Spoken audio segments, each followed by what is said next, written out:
बिस्मिल्लाहिर्रहमानिर्रहीम। डॉक्टर इनाम साफ़ी। आज मैं बात करूंगा यूरीमिया के हवाले से कि यूरीमिया बेसिकली क्या है। इसको हम यूरीमिक एन्सेफेलोपैथी भी कहते हैं।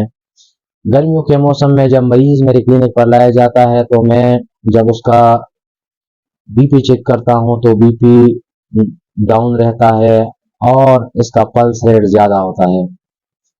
ये बेसिकली होता ये है कि इसमें डिहाइड्रेशन होता है, क्योंकि पानी की कमी की वजह से मरीजों में अक्सर और बेशतर ये कंडीशन देखने में मिलता है। हार्ट रेट यानी ट्रैकिकार्डिया होता है, हार्ट रेट बढ़ चुका होता है। तो जब मैं इन्वेस्टिगेशन के लिए इसका टेस्ट भिजवाता हूं तो पहले ही सफ़े पर वो आ जाता है कि इसका यूरिया का लेवल बढ़ चुका होता है और इसका बाकी टेस्ट रिपोर्ट नॉर्मल आता है, यानी क्रेटिनिन वगैरह नॉर्मल होता है। तो हम इससे ये रिजल्ट अहस करते हैं कि ये मरीज ज़्यादा अरसे में गुर्दों का पेशेंट नहीं है, बल्कि ये एक्यूट हालत इसकी है। इसको ARF भी कहते हैं, यानी एक्यूट रीनल फेलियर, या हम इसको दूसरा एक ATN भी कहते हैं, यानी एक्यूट ट्यूबुलर नेक्रोसिस।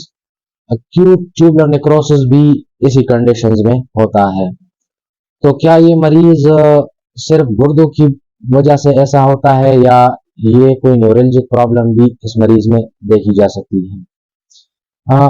बेसिकली होता यह है कि पानी की कमी की वजह से जब मरीजों में यूरिया का लेवल बढ़ चुका होता है तो ऐसे मरीजों में अक्सर हम देखते हैं कि इसमें दिमाग में सूजन भी देखने में मिलता है और दिमाग की सूजन की वजह से इसका और कंडीशंस जो है वो भी अक्सर बेशतर एबनॉर्मल हो जाता है। मरीज को हम पहले ही खुराकों में, क्योंकि हम होम्योपैथिक पॉइंट ऑफ व्यू से बात करेंगे कि हम पहले ही खुराकों में ऐसी दवाई उसको उसके मुंह पर डाल देते हैं, उसकी ज़ुबान पर डाल देते हैं, ताकि उसका जो लो ब्लड प्रेशर है वो अपने लेवल पर आ सके।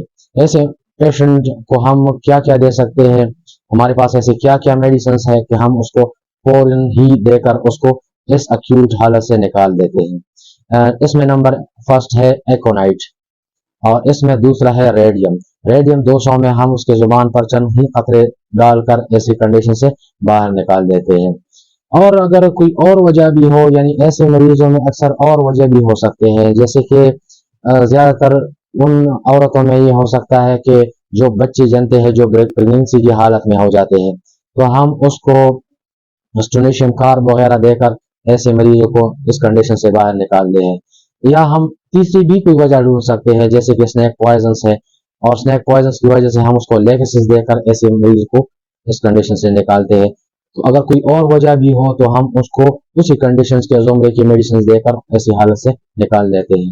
उम्मीद है आप लोगों को इससे कोई फायदा मिल गया होगा। अस्सलाम वालेकुम।